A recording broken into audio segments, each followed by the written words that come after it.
It started with the dog. Every morning, I walked my retriever, Max, down our peaceful cul-de-sac. Kids' bikes leaned against garages, lawns glistened with dew, and neighbors exchanged greetings over coffee. It was perfect, until the Howards moved in. Their arrival was unremarkable at first. A moving truck, a flurry of furniture, and a polite wave from the family, a man, a woman, and a teenage son. I didn't think much about it until Max changed. The first time we passed their house, Max froze. His ears perked, and his tail tucked low as he stared at their darkened windows. I tugged at his leash, but he whimpered, planting himself firmly on the sidewalk. "Come on, buddy," I said, tugging harder. He finally moved, but only after growling, a low, guttural sound I'd never heard from him before. That night, I woke to him pacing. His nails clicked against the hardwood floor as he moved from window to window, growling at shadows. At first, I blamed raccoons or stray cats, but the look in his eyes was primal, almost terrified. Then, the neighbors began disappearing. The first was Mrs. Carmichael. She was the neighborhood watch captain, a nosy but kind widow who baked cookies for the block every Christmas. One morning, her mailbox overflowed with letters, and her car hadn't moved from the driveway. When I knocked, there was no answer. She probably went to visit her sister, my husband, James, said over breakfast.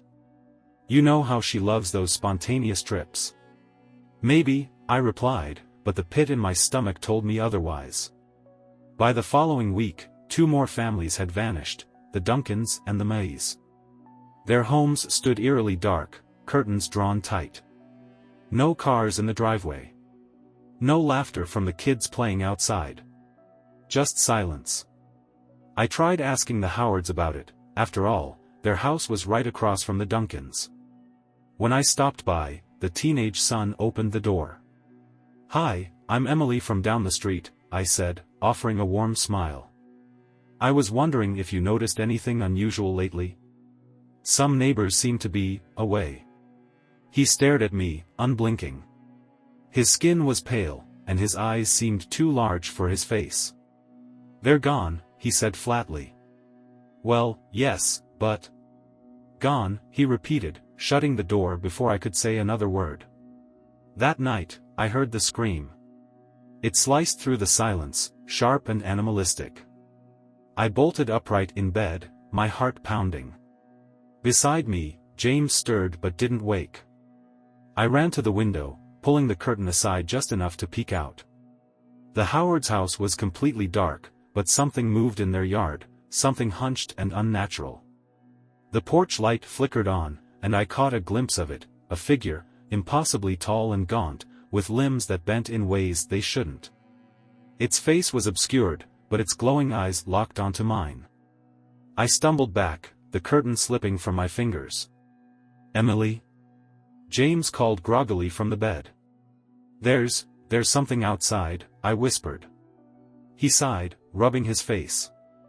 "It's probably just a deer. Go back to sleep." But I couldn't. The next morning, Max wouldn't leave the house. He planted himself by the front door, teeth bared at anyone who approached. Even James, who prided himself on being the dog whisperer, couldn't coax him away. Then, the whispers began. At first, I thought it was the wind. Low, guttural sounds that rose and fell just beyond the edge of hearing. But as the days went on, they grew louder, taking shape into words I couldn't understand. I asked James if he heard them, but he just laughed it off. "You're imagining things," he said. But Max wasn't. Every time the whispers started, his ears flattened, and he cowered beneath the table. I knew I wasn't imagining anything. And then, late one night, someone, or something, knocked on the door. The knock was slow and deliberate, each thud reverberating through the house. "Who's knocking at this hour?" James grumbled, shoving off the blankets. I grabbed his arm, my voice a harsh whisper. "Don't open it." He frowned at me, clearly unimpressed.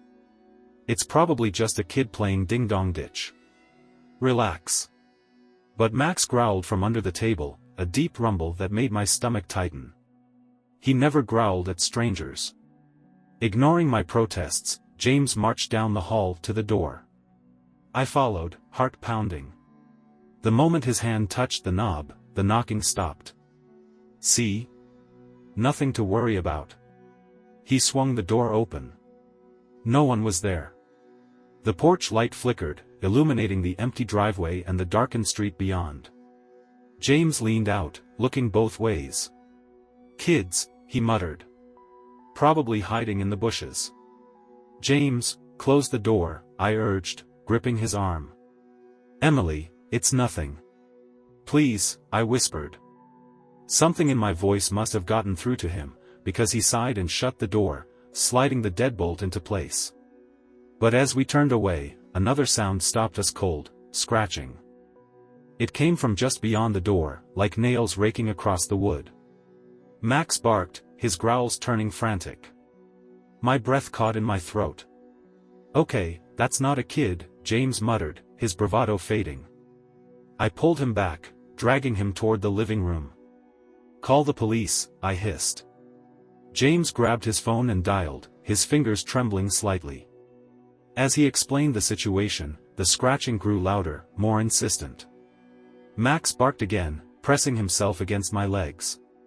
The operator assured us someone would be there soon. But soon didn't feel soon enough. As we waited, the noises stopped abruptly. The silence that followed was worse, a suffocating void that made every creak of the house sound deafening. When the police arrived, there was no sign of anything unusual. No footprints, no scratches on the door, nothing. "You sure you weren't just hearing the wind?" one of the officers asked, his flashlight sweeping the yard.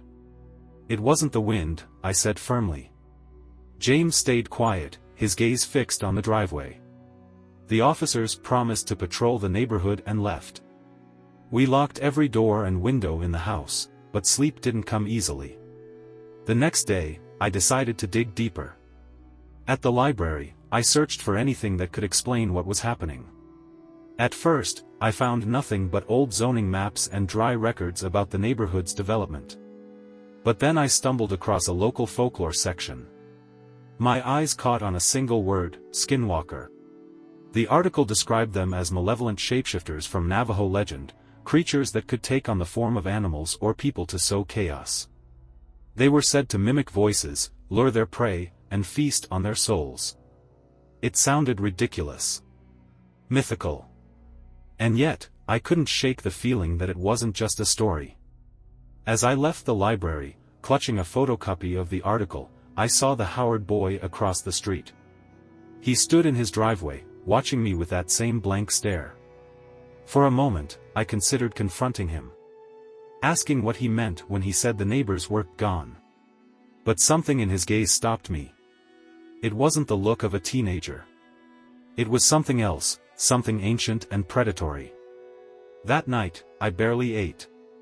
James tried to make small talk, but I was too distracted, replaying the events of the last week over and over. Around midnight, I heard the whispers again. This time, they were inside the house. The whispers curled around the edges of my mind like smoke, faint and incomprehensible at first. But as they grew louder, the words twisted into something distinct, though alien, a language not meant for human ears. I sat up in bed, straining to listen. Beside me, James slept soundly, oblivious. "James," I whispered, shaking his shoulder. "Do you hear that?" He groaned and pulled the blanket over his head. "It's just the wind," he muttered, his voice muffled. But I knew better. This wasn't the wind. The sound grew stronger, emanating from somewhere downstairs. Max was already up, standing rigid in the doorway with his hackles raised. He let out a low growl, his eyes fixed on the dark hallway beyond. I grabbed my phone and the flashlight from the nightstand, heart hammering in my chest.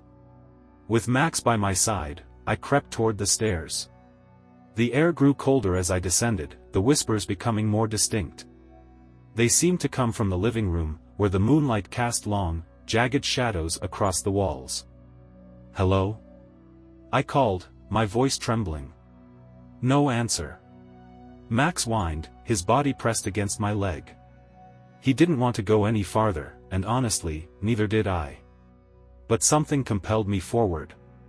The whispers stopped the moment I stepped into the living room. I swung the flashlight around, illuminating the furniture and corners of the room. Everything seemed normal, but the oppressive feeling in the air made my skin crawl. Then I saw it. In the corner, where the shadows pooled thickest, something moved. It was subtle at first, a faint ripple, like heat waves on asphalt. But as I watched, the darkness took shape, elongating into a gaunt, distorted figure. Its limbs were too long, its head cocked at an unnatural angle. And those eyes, glowing, animalistic eyes, locked onto mine with a hunger that froze me in place. The creature took a step forward, its movements jerky and inhuman. My flashlight flickered, the beam faltering. "Get back," I whispered, though I didn't know who or what I was speaking to. The thing paused, its head tilting as if amused. Then, it opened its mouth, and the whispers poured out, not from the air, but from inside it. I stumbled back, grabbing Max by the collar and retreating toward the stairs. It didn't follow. When I reached the top of the stairs, I slammed the bedroom door shut and locked it. My breathing came in ragged gasps as I pressed my back against the door. "What's going on?" James asked groggily, finally sitting up. "There's something in the house," I hissed, trying to keep my voice low. "What do you mean, something?" I didn't have the words to explain. "Just, stay here. Don't open the door." Max whined, scratching at the door. His panic mirrored my own. James finally seemed to grasp the seriousness of the situation. He got up and grabbed the baseball bat he kept in the closet. "If someone's broken in, we need to call the cops." "They won't find anything," I said, my voice trembling. "What do you mean?" Before I could answer, the whispers started again. This time, they were outside the door. The whispers seeped through the door like a rising tide, their guttural tones vibrating in my chest. They weren't just sounds, they felt alive, invasive, as if they were clawing at the edges of my mind. James tightened his grip on the bat, his bravado waning. "What the hell is that?" he whispered. I shook my head, unable to answer.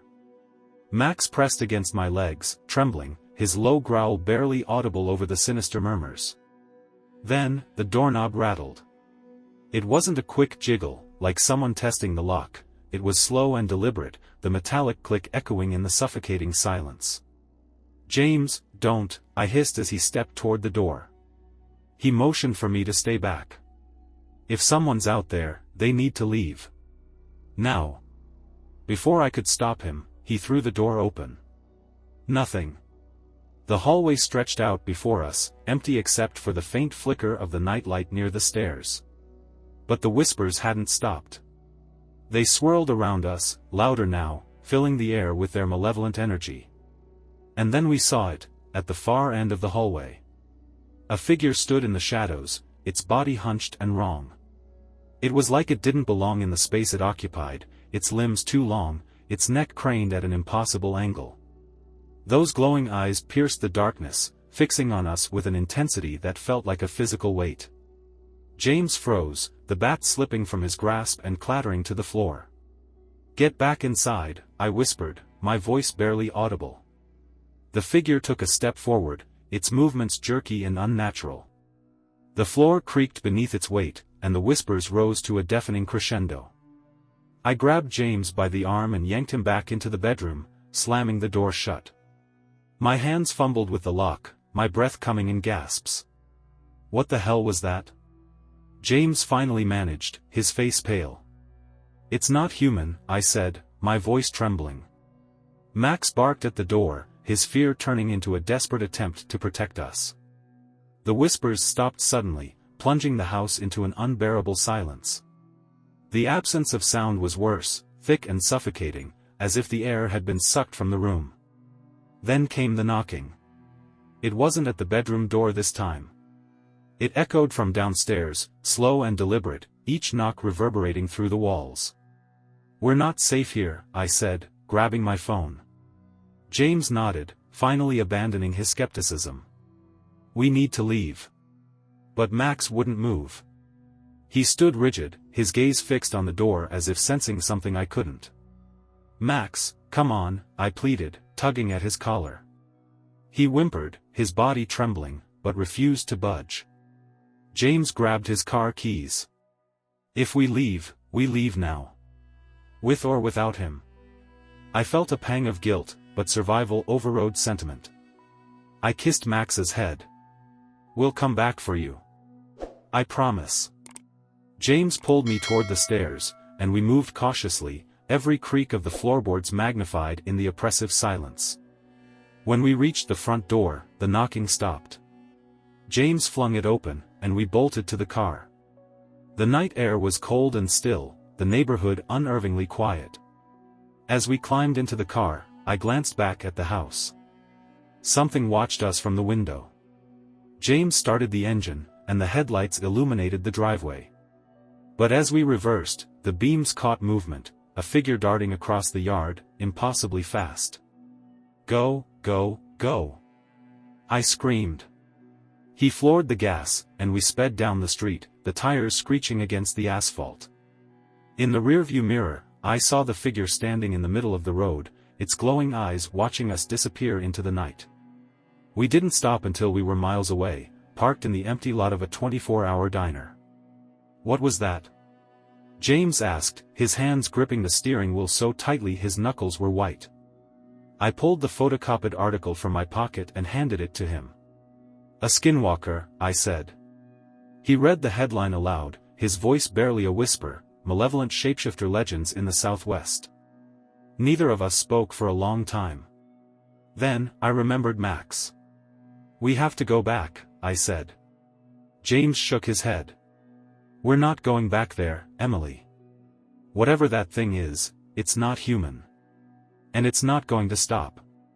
The diner lot was quiet, but the silence felt fragile, like the calm before a storm.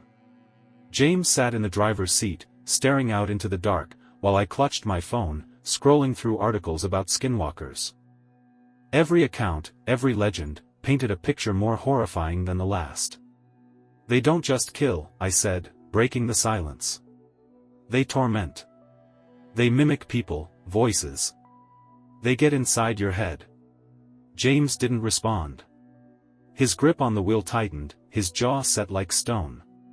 "We can't leave Max there," I said, my voice trembling. James turned to me, his eyes tired and full of doubt. "Emily, you saw what I saw. That thing, it's not normal. Going back there is suicide." "He's family," I said, my voice cracking. "I can't just leave him behind." James exhaled sharply, leaning back in his seat. "What are we supposed to do?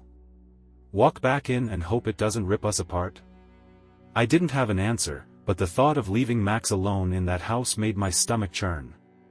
As we sat in silence, a loud knock on the car window made us both jump. James fumbled for the bat he'd thrown into the back seat, but it was just the waitress from the diner. She was in her late 50s, with kind eyes that looked more curious than concerned. "Y'all okay out here?" she asked, leaning down to peer into the car. "Yeah," James said quickly, lowering the window just enough to speak. "You've been sitting here for a while," she continued. "Middle of the night like this, people tend to notice. Figured I'd check in." "We're fine," I said, forcing a smile. "Just having some car trouble."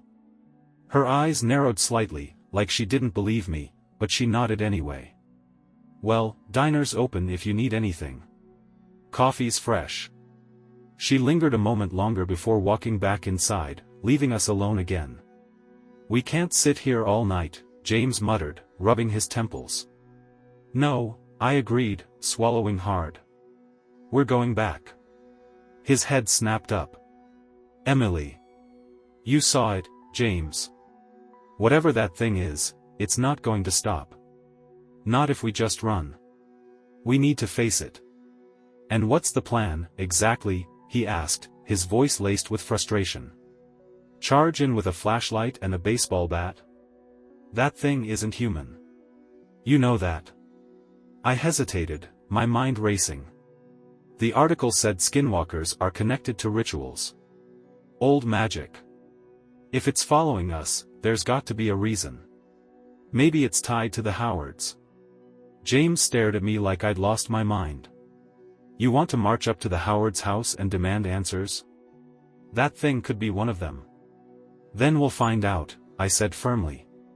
Against his better judgment, James relented. We drove back in silence, the headlights cutting through the dark suburban streets. As we turned onto our cul-de-sac, I felt my chest tighten.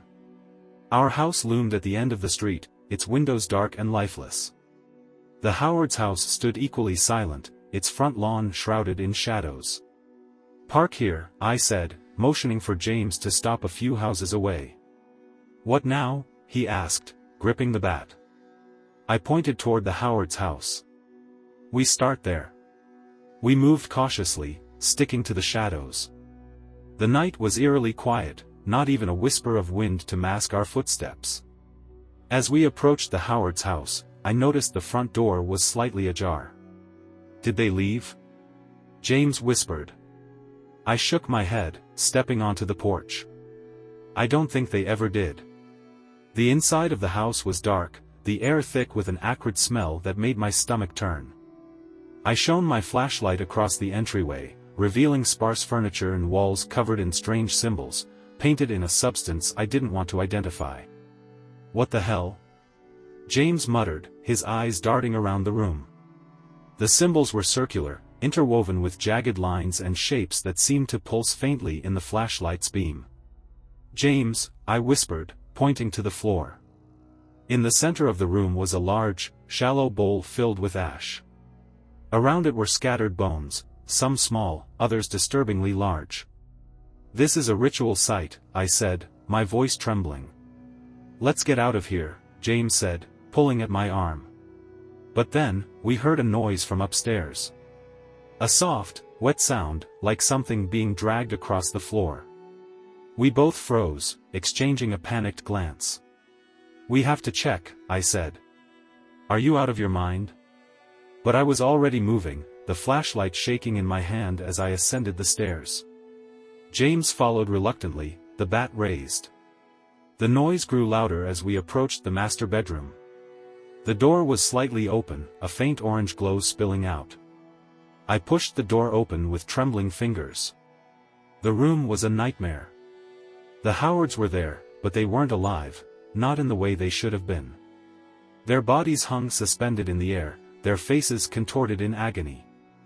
Their skin was stretched and taut, as if it had been drained of life.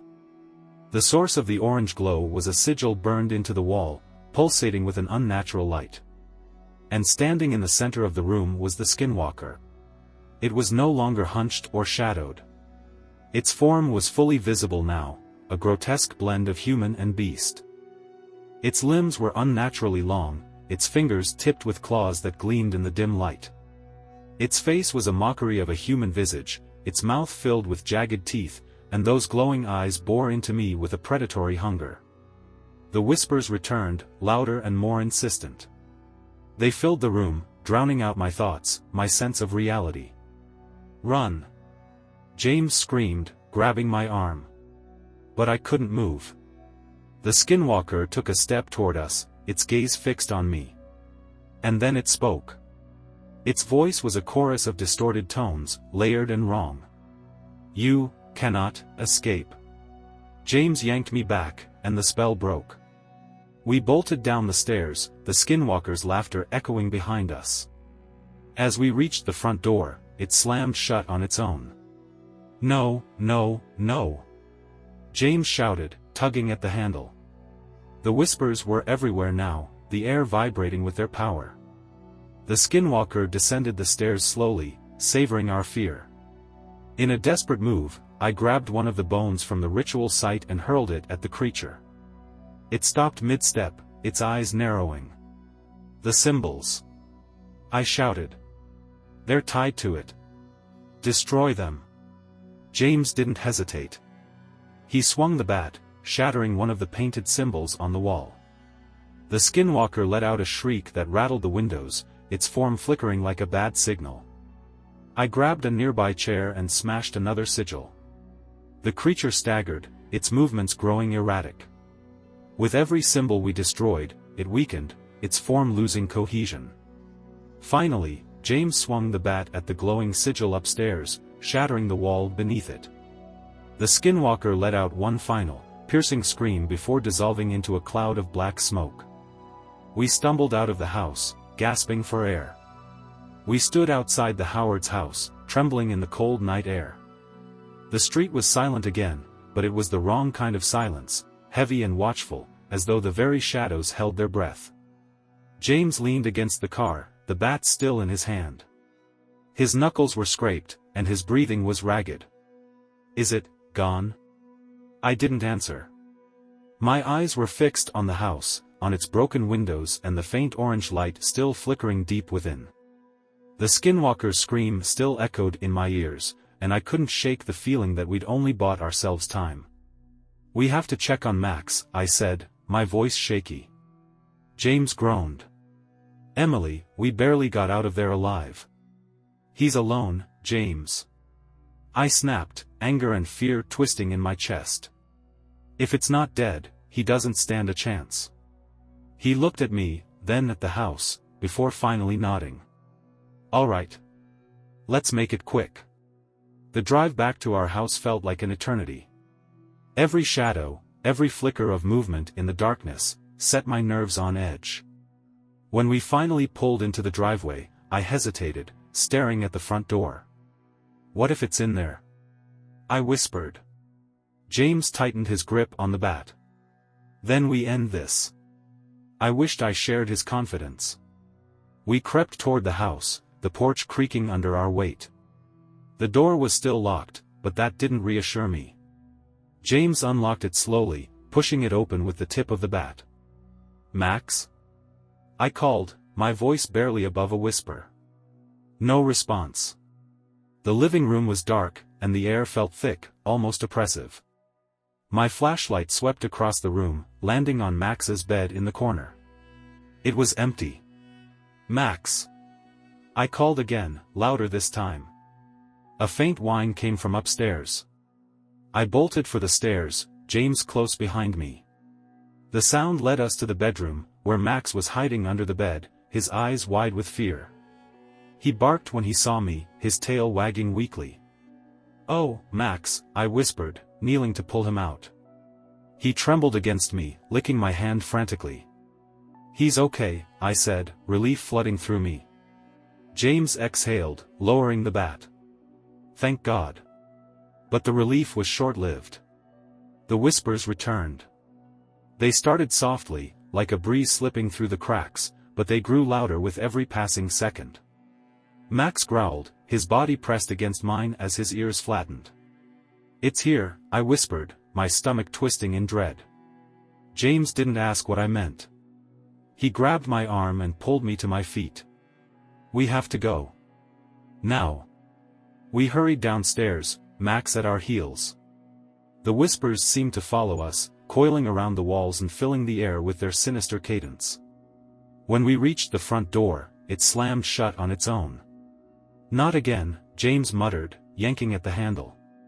It didn't budge. The whispers rose to a deafening roar, and the lights flickered wildly. I spun around, clutching Max, and saw the shadows in the room begin to shift. They pooled together in the center of the living room, writhing like smoke, until the Skinwalker's form began to materialize. It was weaker now, its body flickering like a bad TV signal, but its eyes still burned with malice. "You cannot leave," it rasped, its voice layered and inhuman. James stepped forward, raising the bat. "Stay behind me," he said, his voice steady despite the fear in his eyes. I backed toward the kitchen, dragging Max with me. My eyes darted around the room, searching for anything that could help. My gaze landed on the jar of salt sitting on the counter. Salt. The article had mentioned it, salt as a barrier, a purifier, a weapon against the unnatural. I grabbed the jar and hurled it at James. "Use this." He caught it, his brow furrowing. "Salt? Trust me," I shouted. The Skinwalker lunged at him, its claws slashing through the air. James rolled out of the way, grabbing a handful of salt and flinging it at the creature. The effect was immediate. The salt struck the Skinwalker's chest, and it let out an ear-splitting shriek. Smoke rose from where the salt had touched it, and its form flickered violently, as though it was struggling to hold itself together. "It's working!" I cried. James didn't waste time. He grabbed more salt, pelting the creature with it. Each handful sent it reeling, its body disintegrating piece by piece. But it wasn't done yet. With a final, desperate roar, the Skinwalker lunged at James, knocking him to the ground. The salt jar shattered, scattering its contents across the floor. "James!" I screamed, grabbing a kitchen knife. Before I could reach him, Max darted forward, barking furiously. He latched onto the Skinwalker's arm, his teeth sinking into its flickering form. The creature howled in pain, thrashing wildly. James scrambled to his feet, grabbing a fistful of salt from the floor and throwing it directly at the creature's face. The Skinwalker let out a final, guttural scream before its body dissolved into black smoke. The whispers stopped, and the room fell silent. James collapsed onto the couch, breathing heavily. Max trotted over to me, wagging his tail despite the trembling in his legs. "It's gone," James said, his voice hoarse. I didn't respond. My eyes were fixed on the spot where the Skinwalker had disappeared, half expecting it to return. But the house was quiet now. "Do you think it's really over?" James asked after a long silence. "I don't know," I admitted. "But it's gone for now." In the days that followed, we packed up and left the neighborhood.